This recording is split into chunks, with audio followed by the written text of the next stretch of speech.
theological feminist philosopher, football fanatic, mom, grandma, retired full professor, author of 7 books. Our speaker today is Dr. Karen Warren, my mother. I moved to Las Vegas in 2006 to join the psychology department at UNLV. And in 2010, when the Ruvo clinic opened, I was thrilled because it was a fantastic platform for clinical collaboration on brain-related issues and mental health-associated factors. And then last year, she was diagnosed with multiple systems atrophy, MSA. And my relationship with the Ruvo Center became far more personal than it ever was professional. Please welcome my mother, Dr. Karen Warren.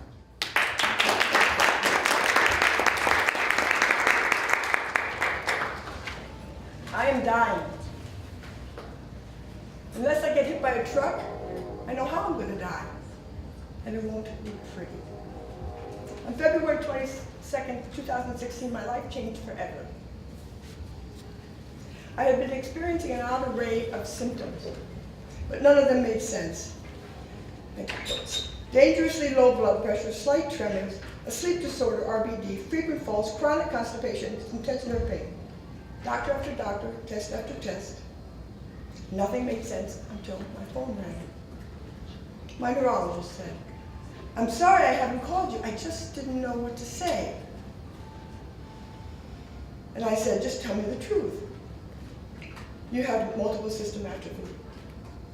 He proceeded to tell me what MSA was, but there was too much information for me to digest, so I asked him, "Could I just ask you some yes and no questions?" And he said, "Sure. Is MSA a degenerative neurological disease?" "Yes." "Is it progressive?" "Yes." "Is it fatal?" "Yes." "Does it have a cure?" "No." "Is there any treatment?" "No. Just medicating for pain." I had never heard of MSA. As I listened and learned, I felt both relief and terror. Relief that I had a diagnosis, but terrified at the reality of this disease. Put bluntly, my nervous system is dying, and there's nothing I or anyone else can do about it. MSA affects such bodily functions as swallowing, digesting, and blood pressure. My blood pressure had been fluctuating for about a year, as much as 80 points. Scientifically established by the table tilt test, you all know that. So I knew something was terribly wrong. My symptoms read like chapter titles in an MSA manual. What it took was connecting the dots, and that's what my neurologist did. Learning I had MSA was a blow. I was scared, angry, sad, and I thought, okay, I have this disease, now what do I do? What do people do when they learn they have a terminal illness? This presentation is my self-help guide to what I did after learning I had MSA. It is not given to tell medical professionals what you already know. It's to tell you and others what you may not know. I'm going to talk about MSA from the terminal illness from the perspective of someone who has MSA. Looking back, I see that my process for dealing with my MSA involved answering 8 questions. I began with the question, whom should I tell?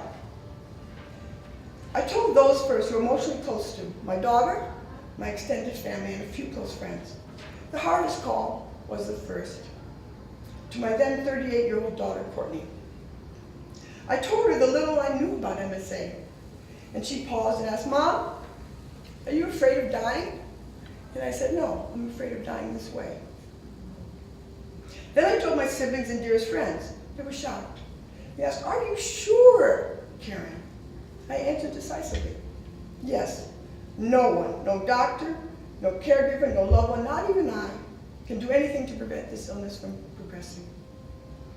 Eventually, I won't be able to walk, talk, swallow, or move. I will go from using a cane to needing a walker to needing a wheelchair, and then I will be bedridden." Do you want some water? Yes, please. It's right next to you.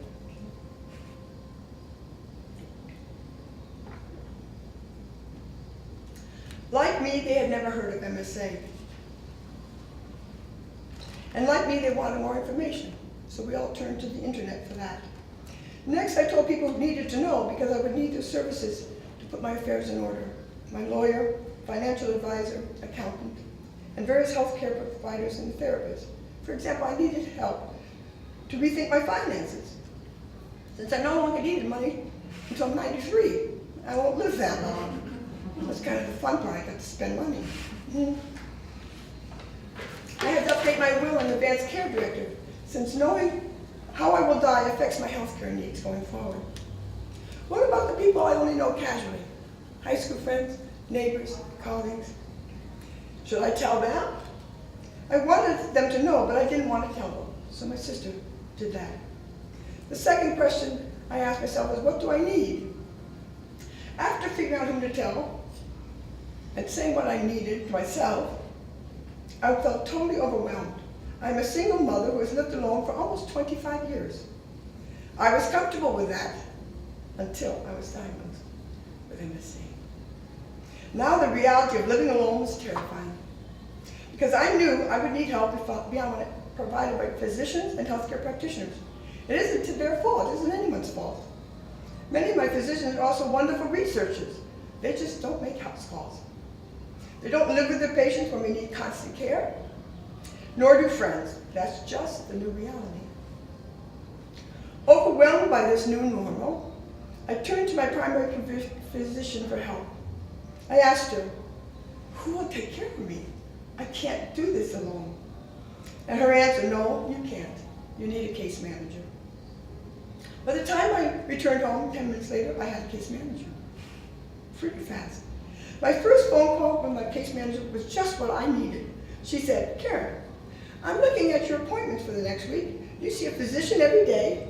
You have a mammogram and you have an x-ray scheduled. Do you like going to all these medical appointments? I said, no, I hate it. Then why are you doing it?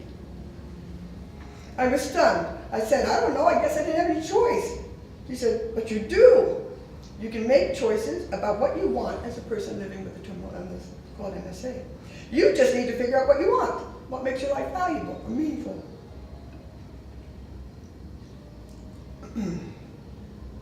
I was stunned. After I said I don't know, then I had to figure out what was making my life meaningful. That stumped me too.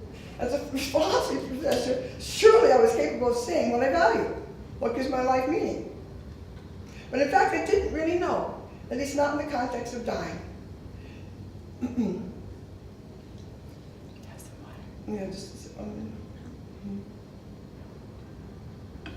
Then she said, this is the case manager, how about this, Karen? You take care of your living and I'll take care of your dying. Whoa, a light bulb moment. Yes, I said, I can do that. It was a relief to know that she would help me with my dying process. She immediately enrolled me in palliative care. My first appointment devoted to helping me die. The next question now you ask yourself, so what do I want? At first I didn't know what I wanted. Most of my life I have done what I needed to do or what I should do. But now the question was about what I wanted to do, and I really didn't have a clue at first. I began by focusing on the people I'm emotionally close to. With them, the answer to the question, what do you want, was this. I wanted to do with them what they loved doing. For me, this would be a win-win situation. So, during this past year, I've gone to an opera in Central City, Colorado, with one brother-in-law, and I went to the Ryder Cup golf tournament with another.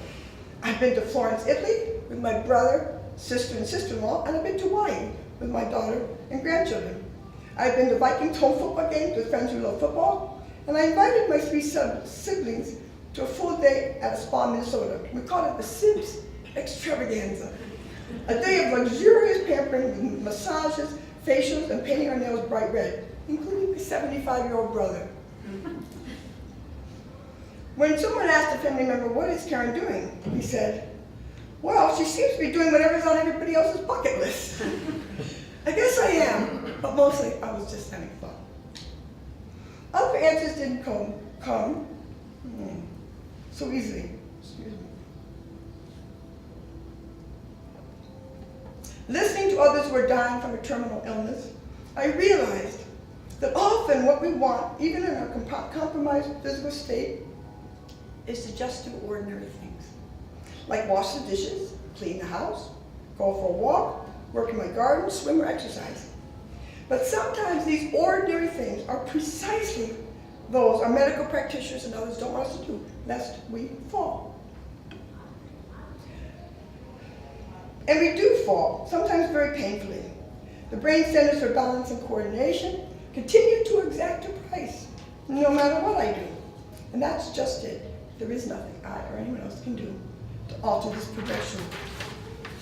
For me, the physical cost of failing has resulted in injured teeth, 3, a broken toe, a sprained ankle, bleeding, 10 stitches, bruises, a concussion, and lots of tears.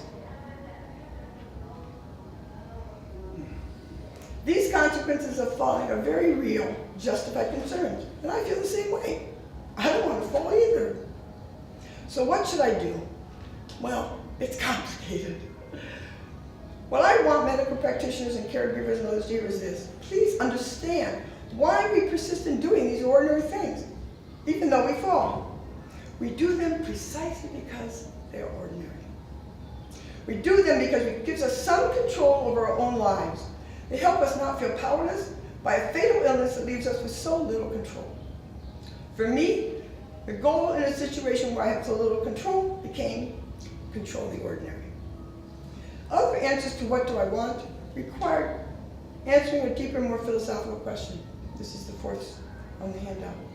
What really matters to me? After several months of living with MSA, I now know that what gives my life meaning, what really matters to me, are relationships. Relationships with myself, with other people, with animals, with the natural world, even to my own body. Creating or nurturing this relationship is what I value most. But how do I do this? How do I go from honoring and nurturing relationships into real life examples of what I'm going to do? Sounds good in theory, but so what am I going to do that does that? Here's what it comes to. When I am no longer able to communicate or have interactive relationships with others, my life will have lost all meaning for me. When I am nearing the end of life, I want to be permitted to die.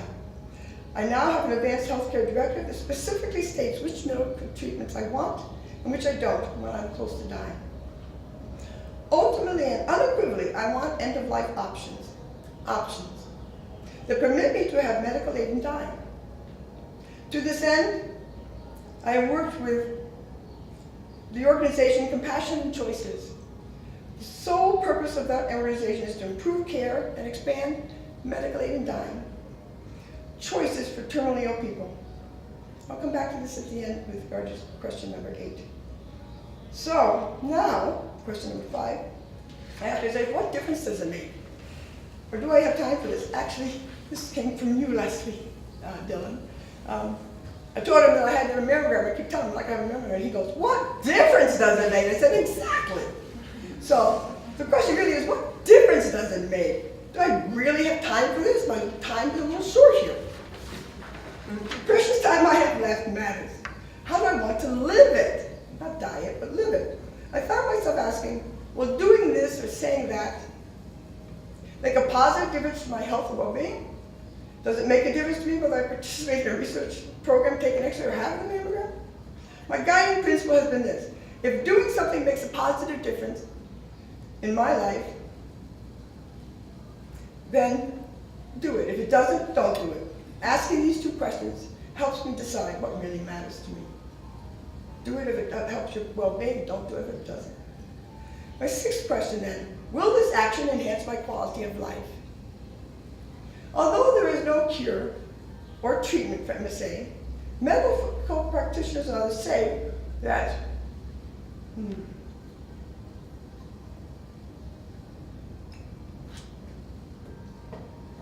that we who are living with a terminal illness can and should do things that enhance our quality of life. Well, what does that mean? I mean, I'm a philosopher. I really don't know. I don't really have a definition of quality of life. So it's hard to do it. But I have found some ordinary things I do that are good examples of it. The 2 I'm going to give you is physical therapy and monitoring my blood pressure. Dylan can probably figure out where that's going.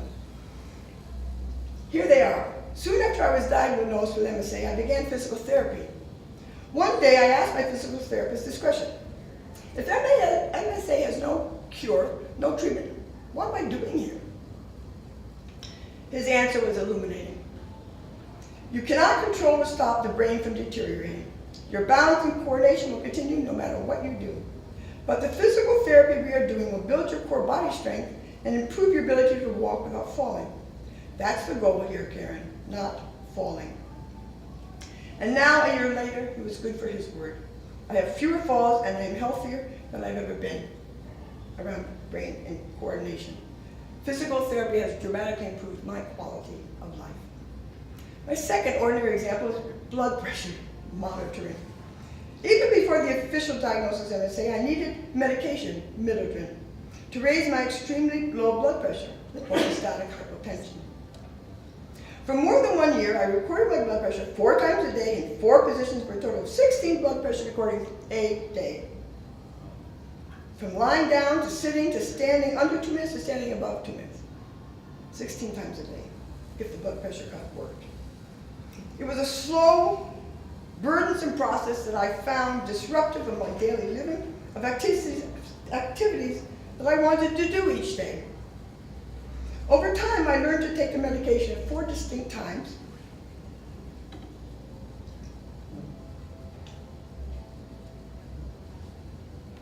And to supplement this with medication when it was necessary. I learned how to do what my neurologist wanted me to be able to do.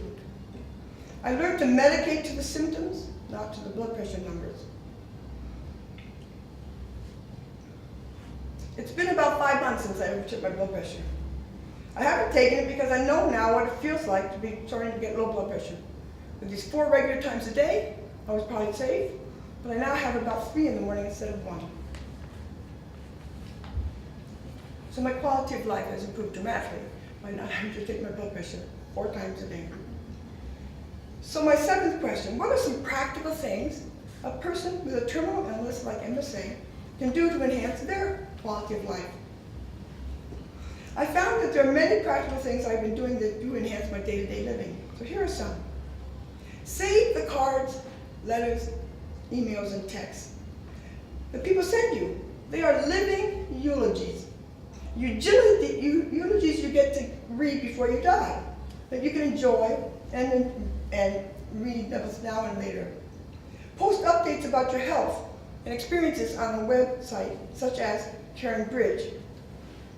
Find a support group for you and your caregiver. There really is no substitute for being with others with the same challenges. Write letters to your family and friends that they will have after you die. I am writing electronic love letters to my 2 grandchildren. Every few months I make a video recording of each one for each one. I am very specific. I describe what we've done since the last taping, what I liked about them, what tickled me, and what makes me love them. So I'm due for one after this. Well, since I saw you last, Izzy and Kane, I'm giving a speech at the LouRuvo Center. Write letters to your family. Plan to do something fun or pleasing every day. Do something new each day, even if it challenges your way of thinking that, what will people think? What will people think with Karen with turquoise nails?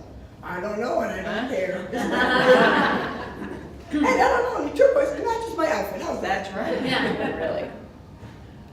Because I really don't care anymore. I didn't pick my toes the same color.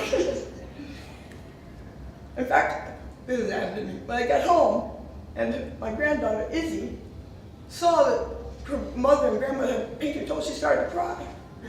But I don't have painted toes. I even said I would paint them last night, and I didn't. I'm going to make an amends for that. Schedule activities to look forward to. It really makes a difference to your mood and quality of life. Here's MSA in action. Yeah.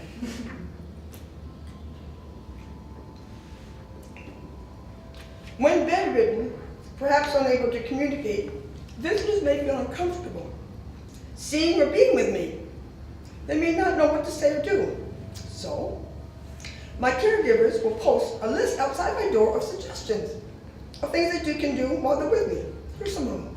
Read me some of those living eulogies. I'm bound to feel better. Tell me a joke, sing a song, play some music, play some of my favorite movies. They'll all be available. Read to me, warm up my hands and feet. Put lotion on my face and arms, massage my hands and feet. Tell me how my favorite sports teams and players are doing. Bring me a caramel pecan roll. If I can't eat it, I'm sure someone will. Bring my cats to me. Show me my gardens. I won't actually be able to see my garden. So this, I realize, can be done with a trick of mirrors. Bring me a flower from the garden. In fact, do whatever you want to do. You're here because you care about me. That's all, always enough. Can't believe I'm at the last question already. What can I do to foster awareness of MSA and medical aid in dying for adults with a terminal illness? My presentation so far has focused on 7 questions I ask myself. What I need, what I want, what I really want, what matters, and what is quality of life. But I now turn to the 8th question. What can I do to support medical aid in dying options for those of us who want it? As a professor of philosophy for more than 30 years, I understand the academic debate over medical aid in dying. I started teaching it 30 years ago, and it was called euthanasia. But now, this was personal. My academic expertise was now a lived experience. No one, no physician, no family member, not even I, can legally help me end my life. That is because in my home state of Minnesota, and for a bit now in Nevada, it is illegal for anyone to help someone die to stop their prolonged suffering. In Minnesota, medical aid in dying is a punishable crime. According to the philosopher Immanuel Kant, there are 3 properties that make us human: rationality, dignity, and autonomy. Rationality is the ability to entertain abstract principles or to calculate consequences of your action.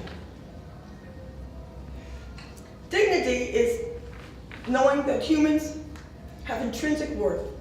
We're not just worthwhile as a means to some end, we are worthwhile as the end itself. There is no substitute value for human being. That is what it is to have humans have dignity. And autonomy, which literally in Greek means self-legislating. We are capable of making abstract principles which we rationally choose to support and are autonomous by the very fact that we submit to them. Those principles we use to run our lives, and that is what makes us all autonomous.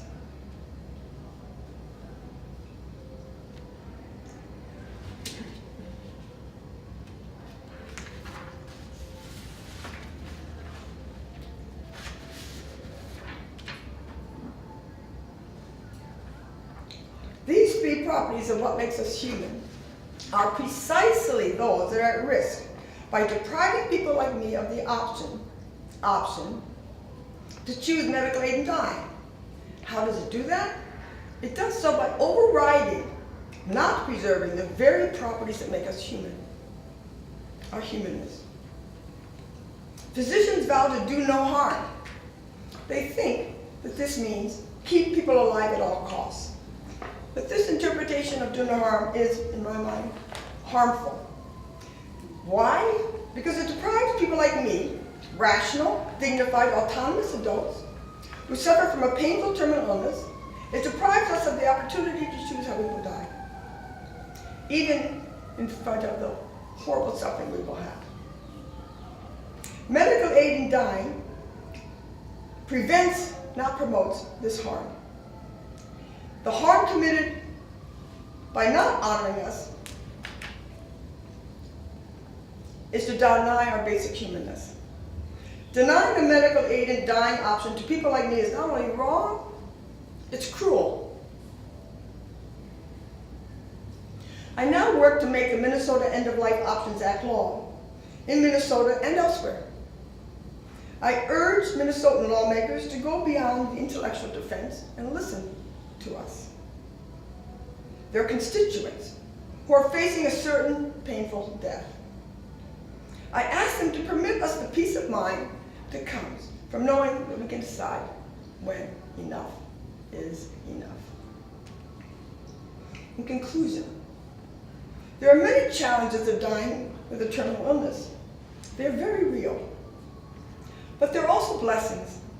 I end with very personal remarks about blessings that I have experienced.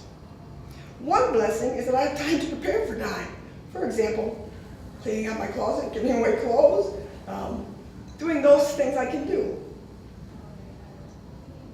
It also permits me to do things I love but may have neglected and renewing old friendships. Another blessing is that I now understand that I am dying and I am living.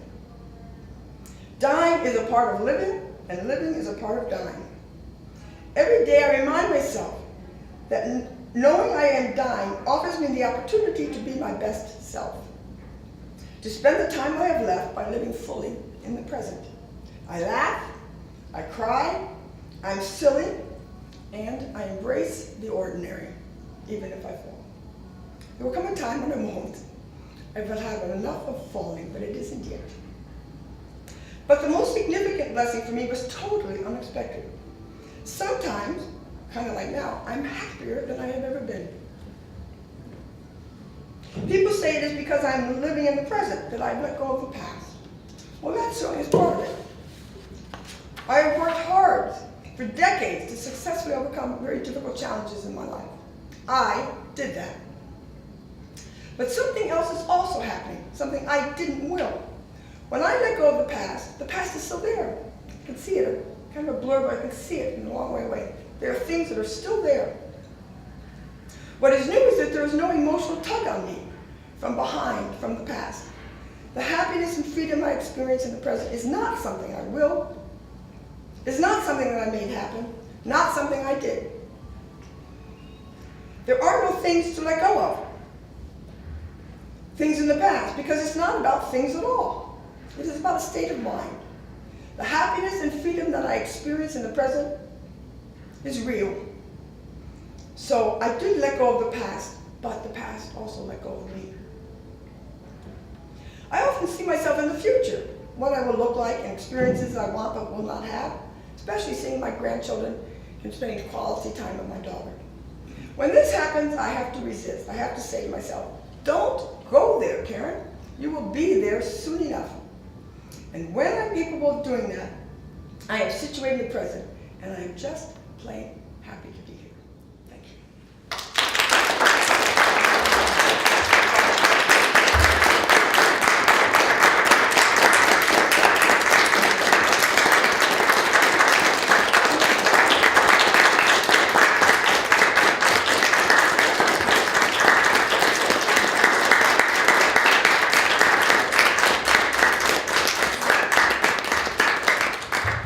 And she would love to talk with any of you if anybody has any questions or discussion or whatever. I don't know how much time, comments or thoughts. Yes, We have half an hour. We have plenty of time. I said to, Awesome. Jasmine that if I'm going to give a talk, it needs to be 30 minutes or less, because you need to leave at least 30 minutes for questions and comments. So we did that. We did. Nice work. We did that. I think I willed that. I'm not sure. Anyone? Yeah, Andrea. I can't tell you how much I appreciate knowing you over these years and to see where you are today.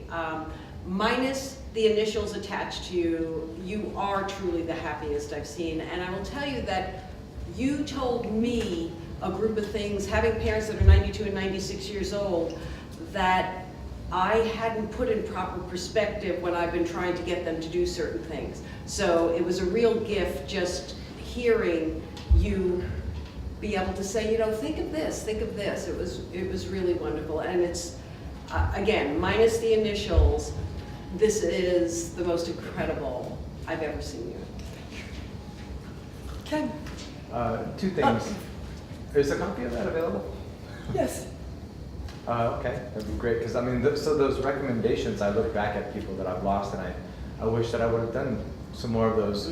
Really, you gave some really practical recommendations about what to do for people, so I appreciate that, and Thank you. I really like to have that. And the second one is, with those recommendations, what if Courtney had started doing those 5 years ago, before you were sick? My mother doesn't have a terminal illness, but I can see her getting sicker And I think to myself, I'd like to start doing these things, but I don't want her to freak out and be like, are you treating me like I'm dying? Are you having, or are you having, I don't want it to come from a place of pity. So do you have any suggestions about how people can integrate some of these things in their lives for people who are not terminally ill, but are just looking to be supportive of their aging but not dying folks? I tried to give questions and answers about what you could do that would fit anybody, not just terminally ill. It's just sped up when you're terminally ill. And even terminally ill people won't talk about it with their loved ones or their friends. It's just both too scary and they're in denial about the fact that they're dying.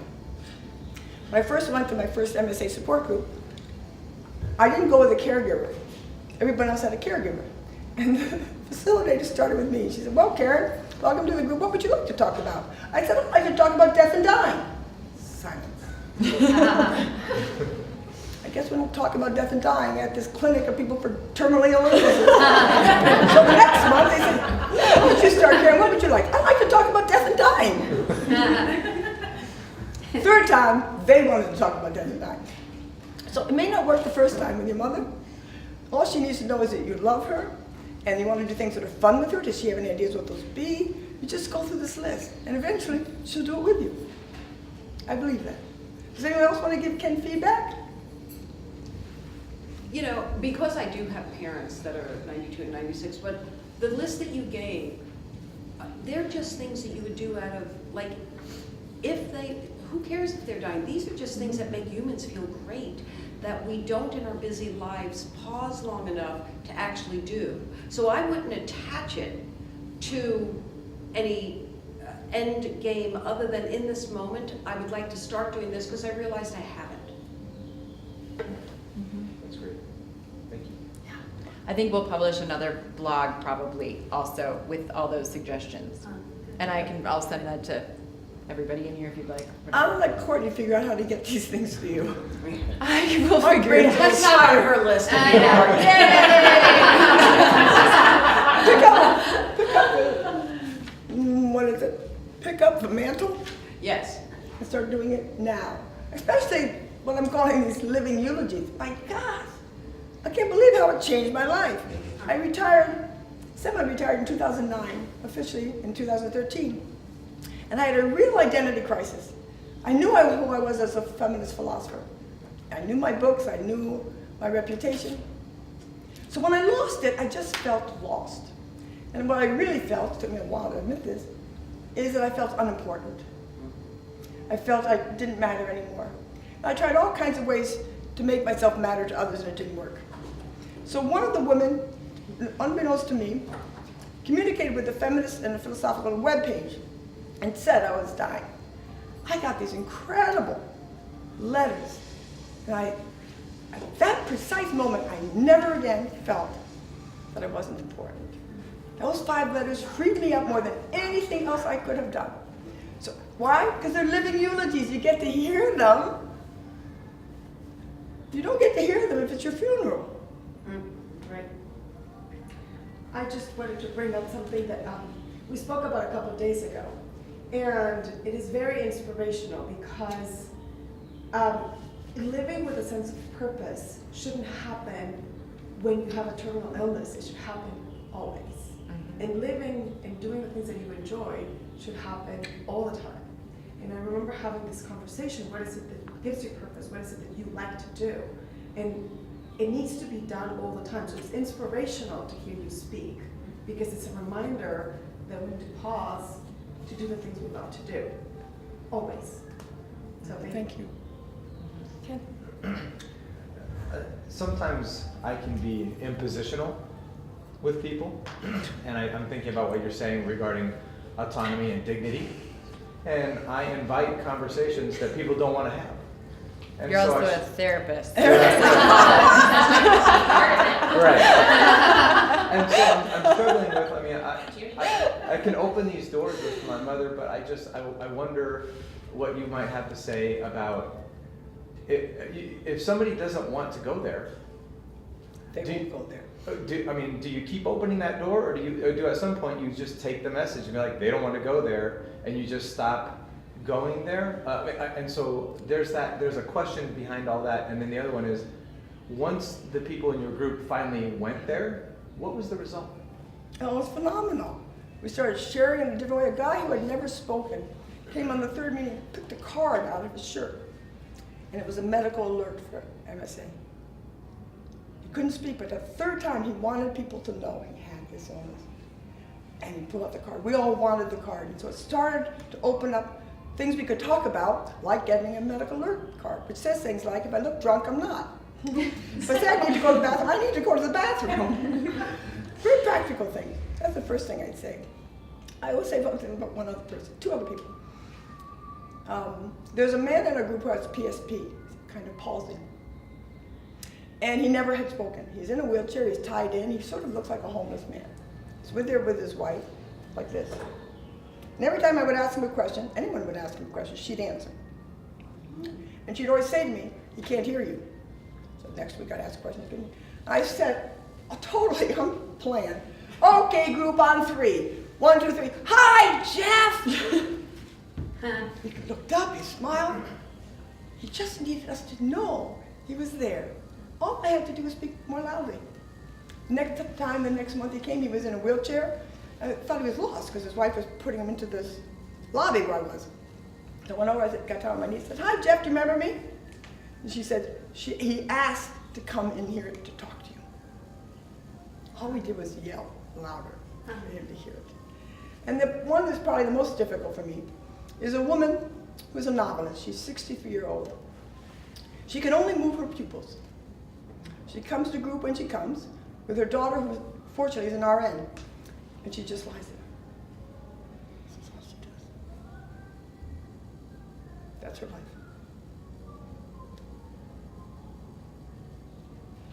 So when we talked to her, we always talked right to the daughter. And I felt the same way. Well, she thought I was going to answer it anyway. Why don't I talk to her, right? So I didn't know she'd be there one visit because her daughter said she had a cold. So I went up to her, I got on my knees because she's in a wheelchair. And I said, "Pat, I'm so glad to see you. I thought you had a cold. Are you okay?" And she went, and Jean said she's trying to tell you she still has a cold. You never know what's going to reach people and what isn't. You just got to put out there who you are. You know, I wouldn't normally scream at them. And Milton wouldn't ordinarily hook her eyeballs up to a Dynavox machine. Why was that important? She's a novelist. She hadn't finished her novel. So we know she's in there. She's fully rational in there because of this machine. She stopped using it for a while because she couldn't turn the pages with her eyes, and it frustrated her. Just give people who don't have a voice a voice. Whether your mom wants to do what you want to do is really not important. What's important is that you do what you think you can do as a loving son, whether she wants to hear it or not. I'll just have one more anecdote. A couple of years ago, I watched a show. I'm just having an MSA moment, so I haven't a clue what I'm going to say. Oh, I remember. My 9-second rule. My 9-second rule is if you forget something, just wait 9 seconds. Don't stress it out. It'll come to you. I may have to do it again. Just a sec. Yes. It was a show on how to deal with Alzheimer's, people with Alzheimer's. Because they don't remember you, they don't recognize your voice, right? They don't recognize your face. And this one guy did theater with him. It was so incredible. He'd say, "Hi, how you doing today?" "I'm okay." This guy comes, he always upset me. The guy's her son. It's him, but he's now acting instead of trying to be serious with me. So he said, "Well, he must have been a real creep." He was. She was interacting because it wasn't her son. So she still felt the freedom to say whatever she wanted. So I told Courtney, if I get like that, just start telling me how lousy you are and how good I am. We'll make up a little story. We'll just play act it. And it seems to work. I don't know if we can confirm that, but it seems to work when there's no sort of pressure on them to try to be clear, to try to see. Yeah, that guy, he's just always annoying me. It's him, the son. You never know what will stick. Yes, Anne, is it? Amy. Amy. Thank you so much for sharing your story. I'm a little curious about your interest in joining the support group. Was that something that you knew you wanted to do? Were you resistant to it? And what advice would you give to someone else with a terminal illness about what that's done for you and how to get that?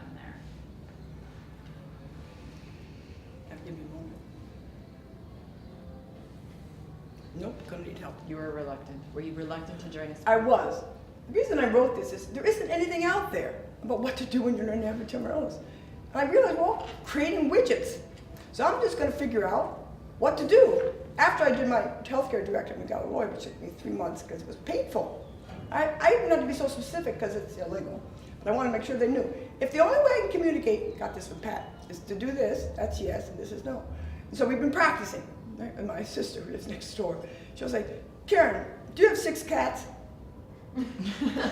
Karen, do you love writing philosophy papers? Do you love the Vikings? It's in there, because I want the people trying to give me healthcare to know I'm in there. This is my communicating, so I put it in my healthcare book. I've got very specific. So after that happened, the first 3 months of redoing my will, redoing my healthcare director, so on, was what now?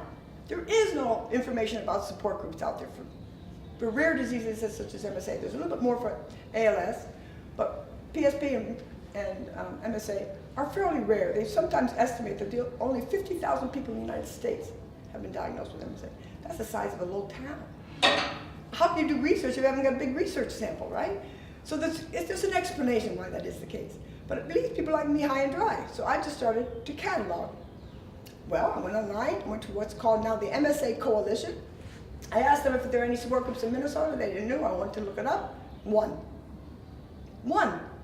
The people come to my group from Iowa, from Wisconsin, from northern Minnesota, because they want the support.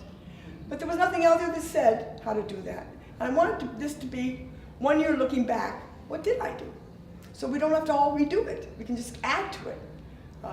And what was your reluctance in going originally, and how could you get somebody to go who doesn't want to go to group? Reluctance to go, yeah, I got to reaffirm too. The second time I went, death and dying. No. To go to a group, the friction was in the group when I first went. The friction is between those who really believe if they try hard enough they can get a cure, and those, i.e. me, who don't.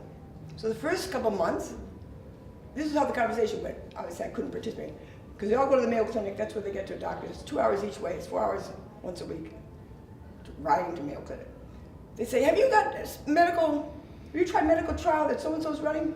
Have you looked at the drug MXR3, 278, whatever it is? No, I haven't. Most of the support group was doing this kind of thing. Until once my sister came with me. Actually, she's come with me almost every time since. And she said to them, how's it working for you? Those medicines working? No. Then why are you doing them? So there was this resistance. The people were there to talk about death and dying. Right? So my job became the funny person who said, let's talk about death and dying. So there isn't enough out there. I hope others who hear this speech, you can write about things you've done for your parents or things you've done for a friend who has ALS. Because we need each other to tell us that. Otherwise, the neurologists can't do their job. If they come in and say, do you feel any differences in your skin today? Let me see your blood pressure numbers, which I have to send a week ahead of time. Okay, well, it seems like in the morning at 8 o'clock you're a little low. I suggest you take one at a time. That isn't support. That is just, here's what I can do as a physician. And as I said, there's nothing wrong with that. But we have to realize they don't make house calls. They're researchers. Cleveland Clinic, fabulous. One of the few MSA clinics in the entire world. They're researchers. That's not what they're supposed to do. They're supposed to keep me in touch with when I need how many medications. So that wasn't happening because they just wanted to live.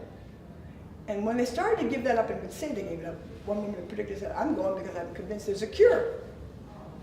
And then after my sister asked that question, they started saying there is no cure. And she came to the group, but I came the same time she did. She didn't have a cane. Then she had a cane. Now she's in a walker, and she will soon be and she's in a wheelchair. In the time I was there. Now, I don't know if that means anything, but I do know you got to do it now. If you're going to do something that makes your life happier, do it now. Because you don't know. I don't know how long it'll be before I have to go to a walker. Probably in very little time, because everybody I know wants me to have a walker, right? Because I won't fall so much. And we hear you, but I'd rather have the sense of control and willingness to fall. I'll take that. It's my decision. If I don't stop falling, that's my fault. That's on me. I know I should probably have a walker in every room, So there's no time I'm not using it. But it's my choice not to. And accepting fully the consequences are on me. So that's what I think needed to happen in that group. They needed to take seriously the consequences are on you. It's your life, you're dying, you know what that feels like, you hear what's said in here, what are you going to do about it? And they've, because I'm sort of outrageous with these like 1, 2, 3 on 3 groups, they sort of put up with it. And then now when I started to write a little bit about it, they crave it. That wasn't there a year ago when I started. And they start to do things that are funny. You know, like Pat, right? They're not going, she's trying to tell you she still has a cold. Wow, you still have a cold, Pat. You know? She couldn't smile, she couldn't nod her head. And I realized my mission in life was decided when I learned to have MSA. I finally could answer the question, what's my purpose in life? All the time I've lived with myself, I had no clue. But I knew my purpose was to give a voice and a choice to the terminally ill, as long as I can. That's my job, that's why I'm here. Yes, we went to. You know, I thought it was interesting that you said that you were doing things that your loved ones wanted to do. And because my husband has ALS and he's dying, and so we both retired while he can still move. And I keep saying, what do you want to do? What do you want to do? Let's go do what you want to do. But, you know, dude, sweet, man. I don't know, I don't know how long it's going to be easy enough to do it. And he's just keeps saying, whatever you want to do. And I am having such a hard time with that because it's like, no, it's not, I'll have time, maybe, unless I get hit by a bus. I'll have time to do whatever I want to do. We got to do what you want to do. Like what? And he goes, I don't. Maybe he wants the ordinary, like what she was saying. I don't It have is, and my daughter, I had to work hard So to decide whether I just, kept that in my speech, because she said, Mom, it sounds codependent. I said, I don't need to care about this. It's true. Try to figure, because I never give myself this, what do I want to do with my life? Oh, I like being with my family. I like being with my daughter, my grandkids. What do I want to do with my life? You know what? I will be happier if you tell me what you love, like the opera. And I happen to know my brother-in-law was taking this since he was 5 years old by his father. 25 years he's been going to the opera in this sheriff's town in the mountains of Boulder. I wanted to do that with him. We had a relationship we've never had because I did that with him. He related to me out of the place of what he loved, not trying to fit into what I like, and it made me happy. So then I took my brother-in-law. In fact, the first thing I did when I learned I had this illness was I bought Ryder Cup tickets. There was 700 each, and I had written. I wrote a text. I think, or I called my sister and said, "You're the first one I'm doing this with." Tom loves golf. He loves it. He lives for golf. I said, "I'm going to buy these Ryder Cup tickets." And Tom, who didn't yet know I had this illness, said to his wife, "Does Gary know it's $700 a piece?" And that's when she realized her husband didn't know. He said, "No, I got to talk to you." We had a blast because we were doing what he wanted to do, and I was doing it with him. Yes, Wynn? What do you think would have been the ideal way for your doctor to deliver the news to you? And was that it? Oh, that's a big No, story. that's not it. No. My doctor and I get along really well in a sense. He's kind of a jock in medicine, and I'm kind of like to know the facts, but what can I do now? And he's not that kind of a neurologist. In fact, we disagree about almost anything. I want medical aid in dying, he doesn't. I now want medical cannabis, he's opposed to it. He's got the clear Western medical solution to what I should be doing. But there's this little part of him that's kind of mesmerized or curious about who I am. So when I first did this post with Courtney on her column, The Naked Truth, I asked him to read it.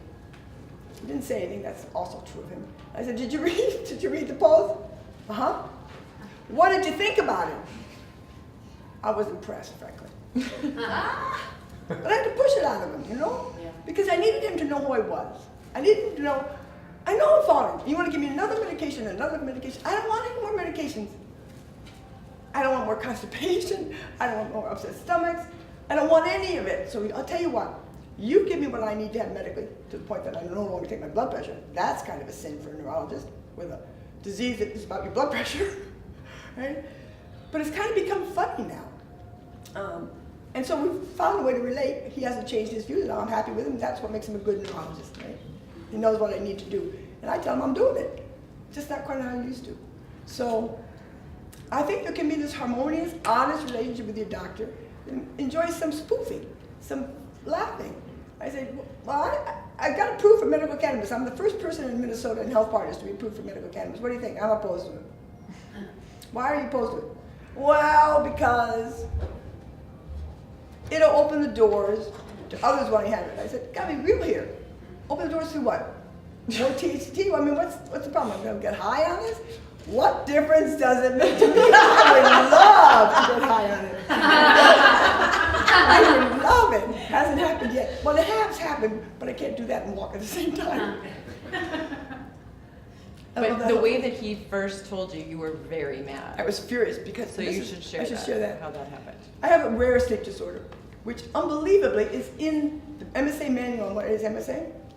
It has 12 chapters. 2 chapters are on RBD, REM sleep behavior disorder. No one's ever heard of RBD, but I have. When I saw that in the book, God, RBD even counts? Chronic constipation even counts? I meant it when I said it's like titles of a manual. The guy who prescribes the RBD is my sleep doctor, but he's also my psychiatrist. He's both. And for years, maybe 45 years, he's published on RBD. He's the one who called my neurologist and said, you have to tell her.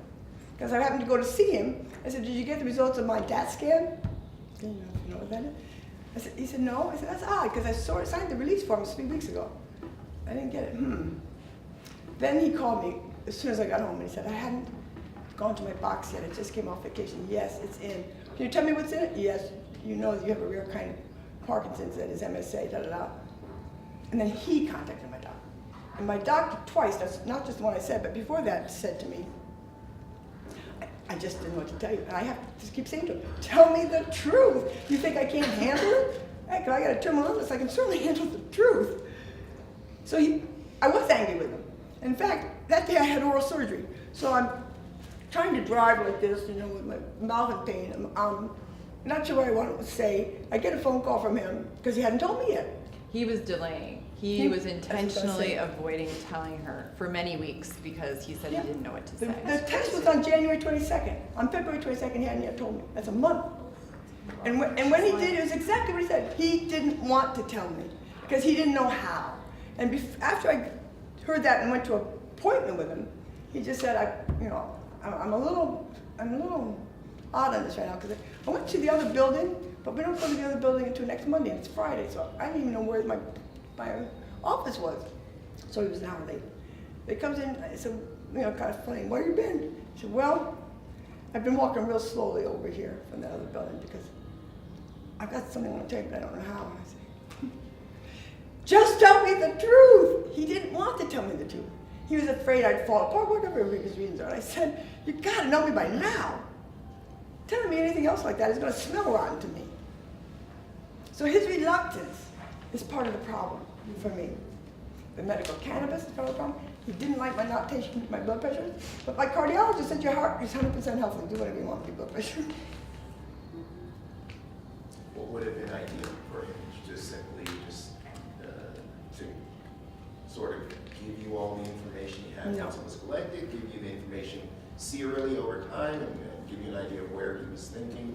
What's sort of the best way to go about it? Because I often struggle. Our appointments here are months apart, so I might see a patient, and the next time I will see them is 2 or 3 months away. Same with me. And in the meantime, I'm collecting some testing, and I may have a diagnosis, but my preference is generally to discuss it with people face to face. Although I imagine there may be some people who would want to know as soon as I know. I guess it depends on the person, or do you have a... I didn't think he had that insight to know you have to do it differently with different patients. You know your patients. Can she handle it now? You need to do it on the phone, you need it in person. I was furious. He didn't do it in person. He didn't do it a month ago. I was furious with him. When he said, I didn't know what to tell you. Is that why I had my psychiatrist, sleep doctor tell me? He's not the neurologist. And he referred me to the neurologist. He said, you got to make an immediate appointment with the neurologist. He could tell me. If he had a different explanation and he had a rationale, would it have made a difference for you? No. As you can probably tell, I'm pretty forceful about what I believe in. So it's like, for me, the truth does set you free. Always has for me. It's how I spent 50 years undoing demons in my life. I just needed to know the truth, and once I got it, I was okay. I couldn't do it. I do want to mention one thing to you, Dr. Wynn. So a friend of mine is been going through testing for Alzheimer's disease. And I believe the results came in before she had left on her trip to Australia. And we could have pushed her into the door to get the diagnosis, but she had told Dr. Wynn ahead of time that she'd get the diagnosis when she returned. Perfect. And her daughter wanted her to have the information before because she really wanted to be able to talk her out of it. But so when we checked to see if we could get the earlier appointment, Dr. Witt, you honored her very much when you said, no, she wants to hear the news when she gets back. Yes. Good for you. So thank you for Good that. for you. That's knowing you're patient. Yeah, so you did it right. Oh, You're Yeah. doing it right. well, once. That's one of the, Yeah, here's one other thing my neurologist said to me when I wanted the medical cannabis, and then when I wanted medical aid dying, that was about his limit. Here's what he said. She's small. Karen, in my experience, people with MSA love having their family and friends with them when they die. And I said, start right there. I will get no pleasure out of watching my family, having my family sit next to me and know exactly what I want, medical aid and dying. They can't give it to me. They'll come in day after day, I still look the same, and they can't give it. What is agony that is for my family and friends? The compassion should be for them. Right? And if you don't have medical aid and dying, they all have to sit there maybe 2-3 years while I'm in bed, and they can do nothing about it. So I said to him, this isn't me, you ought to know that by now. There's no compassion in me if I actually just wanted to skip that stage. When you know I don't, help me. It was just prescribed medicine. Help me figure out how to do this. He didn't know if there was any support group in Minnesota. I had to get through the MSA coalition in these. When I told him what 5 was, he said, I'm surprised you have that many. He wasn't listening. Now I'm still with him, because he's really a great neurologist. He's just a little short on the PR skills. So but you got the things that he just isn't constitutionally able to provide. You were able to find those. It must be because he's still with me. And he gives me very much attention. I was his first patient or second patient. He worked at the Cleveland Clinic here. And he transferred to the clinic in University of Minnesota, to the neurology specialty. Moved to his clinic. Maybe we fired him. No, they worked together. The neat thing is, I complained about one physician because he was inappropriately physically. So I called and said, I can't go back to this guy. Anybody else? He said, well, we've got this guy coming on from the Cleveland Clinic. He's been here only 2 days. You'd be his first patient. I said, great. Friday, he gave me 3 hours. He didn't have any other patients. I loved it. I got special treatment. But he still tends to give me that. And I said, do you like this? He doesn't say yes. He said, why would I be spending all this time with you if I didn't like it? I said, is that a yes? No. But you sound like a really compassionate person. Well, and you're very honest. And you're very honest. You have challenging conversations, and not all physicians do.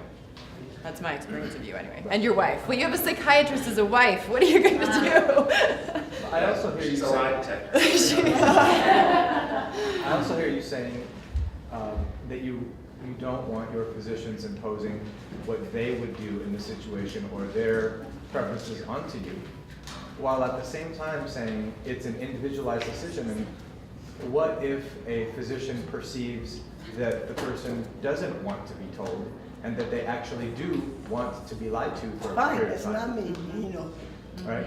But it's just... There are it's Well, just shared. but I will tell you You that shared. just hearing this just now, it so struck me, like, what do you mean they wouldn't tell you? But then hearing the doctor, I think at the beginning of a process, I would now know to ask. Say, I know we're going to be going through this process. As you know something, I want to know it. And in the turn, I would say to an MD that maybe there should be a protocol where, you know, we're going to be doing a lot of testing. At what point would you like me to wait, or would, you know, what process do you want me to use? It seems like a real courtesy. Yes. Because Yeah. someone could say, oh no, I'm going to Italy, I'll get back. You know, like, I think just having that question in the conversation would be very helpful, because it was shocking to me. I remembered the person had avoided you. It didn't dawn on me they were really avoiding you, like, Avoiding. I think that's crazy that Had a the doctor answer. would have had information and not called me. Yeah. Or not showing up at the doctor's appointment. Yeah, Yes. like just, That's he hopes That's kind of loopy, like, that's Yeah. outside, and yet I know that I've talked to my parents, and I've had very, very clear conversations from the point at which they turn 90. No cutting, no chemo, we don't, live your life as best as possible, those things aren't gonna make your life better, so they manage their care that way. So I don't know if they have anything. I just know they're living their life really well, and they know that we'll do whatever they want in a heartbeat. But I'll just add one reason I stuck with So, the excuse me, We're gonna I have hate to cut get you out. off, Oh, but okay. we're gonna have to take the rest of the questions offline. We're Okay. about to get started for we actually have another program starting Oh, at okay. 14. Thank you again.